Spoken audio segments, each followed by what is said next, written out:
Il est 18h30. Vous avez une brique de lait, un paquet de pâtes et cette fatigue un peu lourde d'une journée qui a déjà trop duré. Votre seul objectif à cet instant précis, c'est la sortie. Mais entre vous et la porte, il y a l'épreuve. Les caisses. C'est ici que votre cerveau de primate surévolué se met en marche. Vous analysez la situation. Vous comptez les articles du monsieur devant, vous jugez la vitesse de la caissière et vous choisissez votre fil, la numéro 2. Mais soudain, le drame. Un rouleau de papier qui se termine, un prêt qui ne passe pas. Votre fil s'arrête totalement. À votre gauche, ça avance. À votre droite, pareil. Et pendant que vous regardez cette mer d'humanité s'écouler librement, une pensée sombre s'insinue dans votre tête. Une certitude absolue. L'univers, dans toute son immensité, a conçu ce scénario précis pour vous punir. Vous choisissez toujours la pire file. Mais et si je vous disais que l'univers ne vous déteste pas? Aujourd'hui, on va voir pourquoi, scientifiquement et mathématiquement, vous êtes condamné à attendre. Pour comprendre, il faut remonter le temps. Au début du XXe siècle, un ingénieur danois nommé Anier Krarup Erlang travaille pour la compagnie de téléphone. Il essaie de comprendre comment les appels se bloquent. Pour ça, il invente ce qu'on appelle la théorie des files d'attente. Dans ses équations, il prouve que les événements arrivent de manière aléatoire. Et c'est exactement le modèle de votre supermarché. Imaginez trois files, A, B et C. Vous êtes dans la B. Puisque les problèmes à la caisse frappent au hasard, il y a 6 classements possibles de vitesse à un instant T. Sur ces 6 réalités possibles, votre file B ne sera la plus rapide que dans 2 scénarios. C'est purement mathématique. Vous n'avez qu'une chance sur 3 d'être le plus rapide. Ce qui veut dire, inévitablement, que vous avez environ 66% de chances qu'une autre file avance plus vite que la vôtre. Ce n'est pas de la malchance, c'est juste que vous comparez votre file unique face à toutes les autres files réunies. Le jeu est truqué dès le départ. C'est pour ça que la file unique, comme à l'aéroport ou chez certains vêtements, est bien plus efficace. Elle absorbe les problèmes.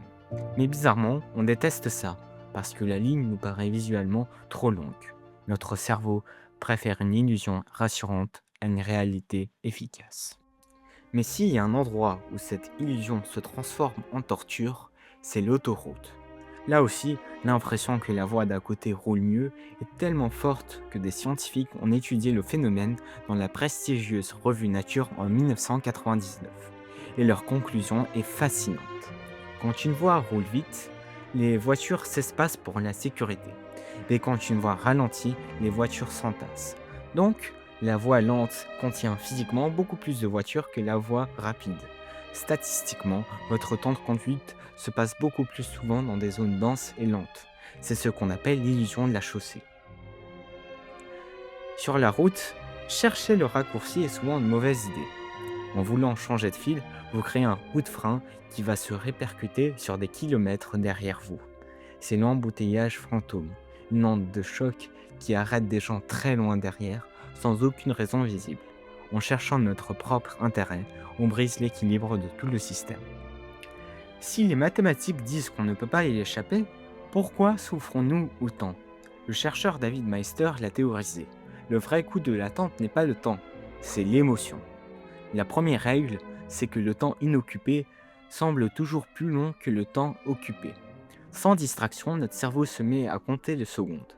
C'est pour ça qu'on vous donne le menu quand vous faites la queue au restaurant. Mais surtout, il y a la science. Chacun de nous est le centre absolu de son propre univers. Donc tout ce qui nous ralentit est vu par notre cerveau primitif comme une injustice personnelle. La file d'à côté qui avance, ce n'est pas de la statistique. Notre cerveau le vit comme une agression. Dans notre monde où tout doit aller vite, être bloqué dans une file nous semble aberrant. Mais prenez un peu de recul. Les lois de la physique disent que tout dans l'univers tend vers le chaos et la dispersion. C'est l'entropie. La vie elle-même est une lutte constante contre cette entropie. Quand nous formons une file d'attente, quand nous décidons de nous arrêter, de nous aligner et de respecter notre tour, nous créons un ordre magnifique. Une file d'attente, c'est une petite rébellion humaine contre le chaos de l'univers. Peut-être que l'attente n'est pas du temps perdu, Chaque personne que vous croisez, chaque regard échangé laisse une trace microscopique. Nous sommes une mémoire qui se transmet. Alors, la prochaine fois que vous êtes coincé à la caisse numéro 2, respirez. Observez cette chorégraphie humaine. L'univers ne vous déteste pas, il fait juste des statistiques. C'était le goéland enchaîné avec vous. Bye bye.